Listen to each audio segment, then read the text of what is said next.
qu'est-ce qui s'est passé exactement sur ce barrage? Ben écoutez, mardi, on a eu un appel d'un garde du littoral qui nous a dit qu'une arrivée de sargasses provenait de l'île Madame. On a été sur place avec les sargators et on s'est rendu compte en fait qu'il y avait vraiment une grosse arrivée de sargasses sur ce site-là.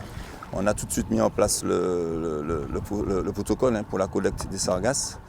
Et malheureusement, en fait, ça n'a jamais cessé et la masse s'est amplifiée au point où le barrage a fini par céder. Ça veut dire quoi qu'il a cédé? C'est ce morceau-là qui est là, c'est ça? Oui, il a cédé en fait ici, sur cette pointe-là, et à l'extrémité, on voit une extrémité là. Donc en fait, c'est un barrage qui était déviant et bloquant en fait en même temps. Et ce barrage-là était très important en fait pour la ville parce qu'il permettait en fait de réduire les impacts de sargasses sur la ville. Aujourd'hui, ça ne sert plus à rien. Simplement, il protège le sable blanc. Mais maintenant, tous les microbes comme Pointe-Hyacinthe et tout prendront des sargasses, ainsi que Fourachot et Poutaléry malheureusement. Le barrage faisait combien de mètres? Il faisait 1,2 km. Il faisait 1,2 km et là, on a une brèche qui avoisine les 300 mètres. Quoi. La solution aujourd'hui, c'est quoi? Là, il va falloir tout reconnecter et vérifier les filets parce que les filets se sont abîmés sur les hauts fonds quand il est descendu. Nous, le jour même, on a essayé de rattraper avec notre équipe en mettant une encre de sauvetage, on dirait, pour pas qu'il parte complètement sur la falaise, là, du côté de Pointe-Hyacinthe. Et là, il va falloir tout reconnecter, tout vérifier, tout ce qui est ancrage et puis tous les filets.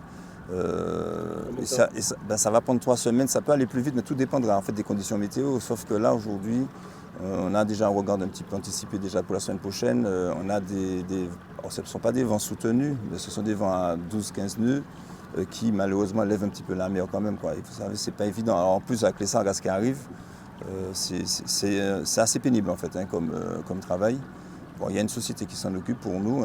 Déjà, on a déjà vu avec elle, donc on va travailler avec elle aussi pour remettre le barrage au plus vite en état.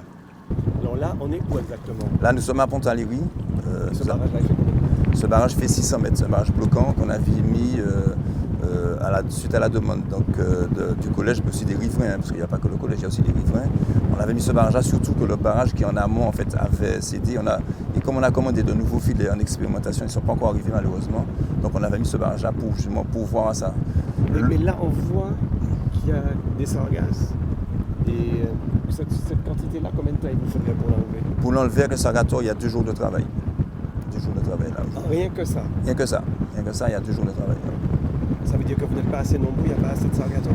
Il faudrait plus de sargators, oui, c'est clair. Il faudrait plus de sargators, plus de monde pour travailler sur l'eau. Ça, il n'y a pas photo, ça c'est sûr.